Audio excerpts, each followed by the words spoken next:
So let's say you found the skeleton. How would you tell it's a dinosaur? You personally, how would you decide? Well, interesting question. I don't know. I'd have to do some research on that.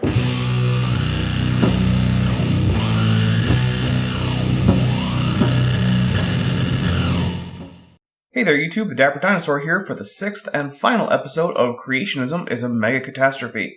No fan art this time, just regular old me. But remember, if you want your art featured on this channel, just send it to me on Discord or Twitter.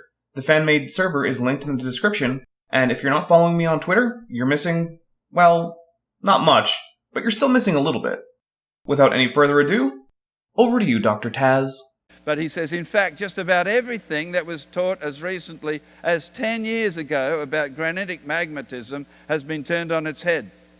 So when did he write this? 2005.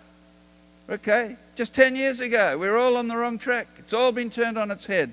Okay, let's read that in context. Granitic plutonism is another example of a phenomenon that has commonly been considered as a slow process, taking millions of years to complete.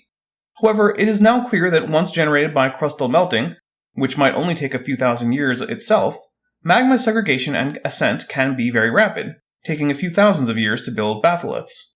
The long-cherished picture of granitic diapers slowly pushing their way toward the upper crust and grinding to a halt by solidification has been replaced with an altogether different picture of narrow feeder dikes punching their way up in months, pulsing with magma and feeding rapidly growing plutons. In fact, just about everything that was taught as recently as 10 years ago about granitic magmatism has been turned on its head. Some of the most promising research directions now lie in more sophisticated modeling and experimentation on the rheology of partially molten systems, the physical behavior of the whole crust during granite magma genesis, and the intimate details of the chemical and isotropic evolution of magmas. The new disturbing paradigms may or may not last as long as the old ones did, but it is hoped that they form the stimulus for continued investigation.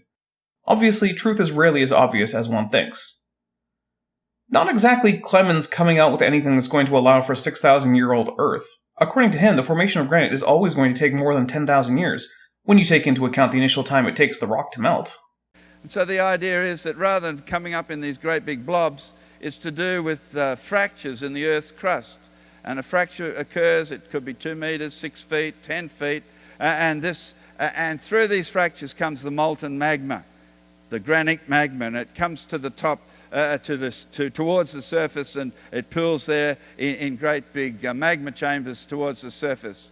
So 2 meters, 6 feet, 10 feet, something, it's a narrow crack compared with kilometers.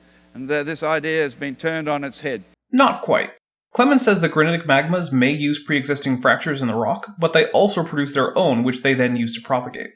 Clemens goes to say this, that ascent rates, how long it takes the magma to come up, it's millions of years, according to the old idea. He said ascent rates could be anywhere between 5 hours and 3 months. Well, certainly the 3 months is too long for biblical geology, but 5 hours sounds good to me. And he says such rapid ascent rates are clearly negligible on the scale of geological time. So you see, granitic magmas and granitic emplacement now is in the realm of the catastrophic. But not a global simultaneous catastrophe. Nothing about this paper indicates that that is even a possibility. And even if it were, we're still missing any positive evidence for such an event. Your best case scenario for this paper is that it means that granite doesn't rule out a global flood. Not exactly compelling. So here we've got deep in the earth, this is it's sort of a little diagram. So you've got this great area down the bottom where the magma has melted. It's sitting tens of kilometers, tens of miles below the surface. And to start with, there's partial melting of the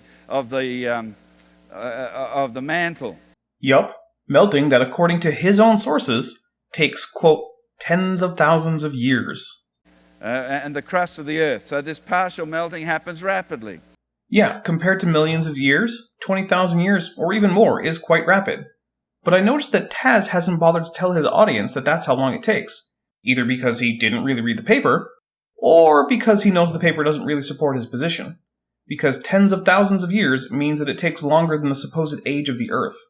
And then we get the separation of the molten liquid magma from the remaining residue of rock. And then you've got the ascent rates, transport to the surface, happens in hours. And then you've got the pooling of the magma in magma chambers, accumulation happens quickly. And there's lots of evidence for it forming quickly. Right. According to Clemens, after you get past the tens of thousands of years to get to this part, the process could have taken less than a day.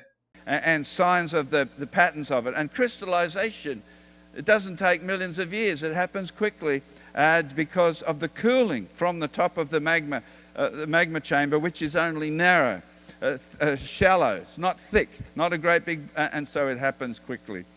And Clemens goes on to say, experimentally measured rates indicate that a 5 millimetre crystal of plagioclase could have grown in as short a time as 1 hour. I mean, this is radical, isn't it? And he goes on to say, because of the millions of years, he says, people have been studying granites, have been sort of lulled into a false sense of time, and they've missed the evidence. Yeah, they probably have. And but probably no more than 25 years. Well, I'd go for the hour. I love how every time there's a time range or error bar, he just assumes it's going to be the shortest point. That's not how ranges work. It's just as likely to be a quarter century as an hour. Picking the outside possibility that works with your own predetermined outcome is intellectually dishonest. And since this whole paper doesn't even help with a young Earth, it's dishonest for no reason. So you've got these crystals which form rapidly. And so to understand granites, it's to do with catastrophe on the Earth.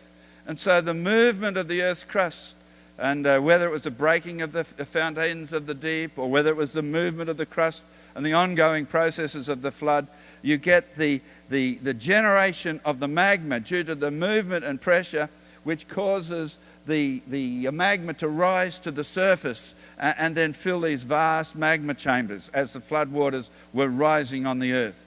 Oh, I was going to ignore the heat problems with rapid plate tectonics or hydroplate theory, but since Taz went there, so will I. Both options require energy levels that would vaporize the entire planet. Also, hydroplate is so bonkers that not even most creationists take it seriously. Hydroplate theory claims that all the orbiting asteroids and comets are actually Earth ejecta, and Earth ejecta is also where all the craters in the solar system came from. Yes, all of them, even the ones on Pluto. Just to get the asteroids in place would require the energy of about 20 trillion hydrogen bombs, and to produce the craters we see would very conservatively require another 20 trillion. That's about 78 billion with a B hydrogen bombs per square kilometer of Earth's surface. So sure, that'd heat some magma up, I guess. And also make the Ark completely incapable of surviving. And I remind you, I'm being absurdly generous in an estimate of only about 40 trillion hydrogen bombs. It's probably an order of magnitude higher. The more of hydroplate you take into account, the worse it gets. Catastrophic plate tectonics is no better.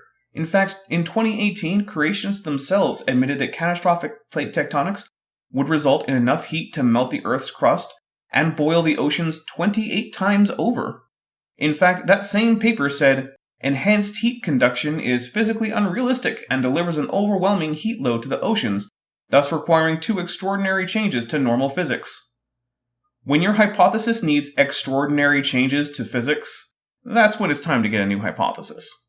And then, as the waters were flowing off the Earth, the material that's above it is eroded away. And so we end up with these amazing granite landscapes around the world. You mean the water that was blasted into space and then became less water and more of a cloud of plasma over the Earth, which now rivals the Sun as a heat source for the solar system? That water flowed away? Sure, Taz. Sure. So we see here, another evidence of mega catastrophe that's around the Earth. Or maybe, just maybe, not every square meter of the Earth was hit by more than 78,000 hydrogen bombs over the course of 40 days.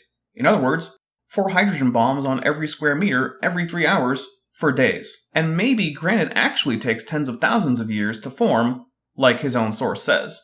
So we talked here, just mentioned about the floodwaters receding, and I'll just touch on that briefly as we look at Grand Canyon again. And you can see the Grand Canyon and the plateau.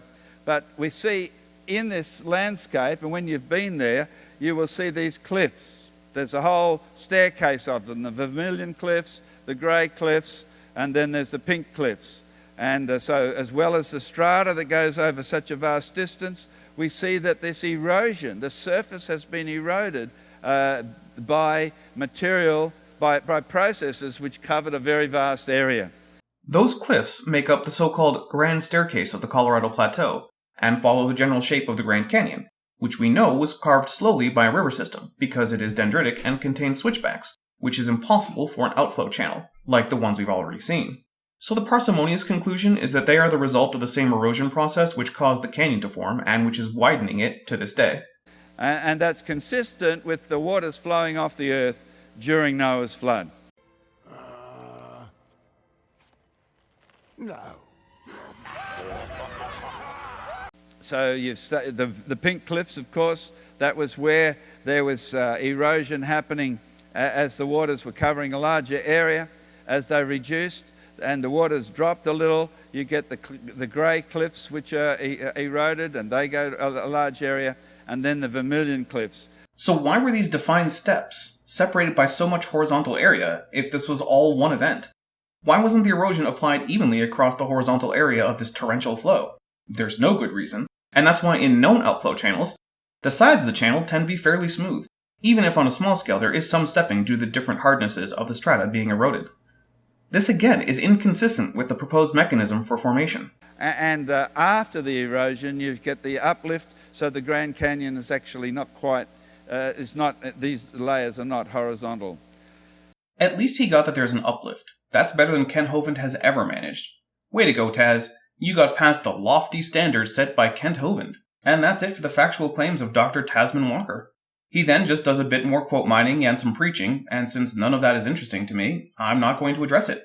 I must say this was quite the experience for me responding to this video. I learned a lot about geology, how we know what is and isn't a flood deposit, I learned some new terms, and I hope you did too. Remember, these videos aren't just about taking apart creationism. It's also about teaching what the correct science is when they get it wrong, because they get it wrong in so many ways that you could become quite well informed about science just by taking apart creationist arguments. That's all for now. I'll see you next time, and don't forget to hit like and subscribe, and remember to hit the bell button so you're always notified when there's more Dapper Dino content. I'm the Dapper Dinosaur. Thanks for watching, but before you go, I'd like to give a special shout out to all my channel members and my patrons on Patreon, especially the $20 and above patrons and members. Bent Hovind, Ian Chen, Chris Love, Henry Hutanen, and Bob Knob. Your support allows me to keep making these videos, and without it, I would have to stop. If you're not already a channel member or a patron, there are links in the description for how to join either on YouTube or on Patreon if you like. But if a monthly donation isn't right for you but you'd still like to help out, there are a number of ways you can do so. First, every like, share, and comment on any of my videos really helps me out with the algorithm. And second, if you'd like a more concrete and monetary way to help out, there is a merch store linked in the description as well as an Amazon wishlist. I'm the Dapper Dinosaur. So let's say you found the skeleton. How would you tell people that besides? You personally, how would you decide? Well, interesting question. I don't know. I'd have to do some research on that.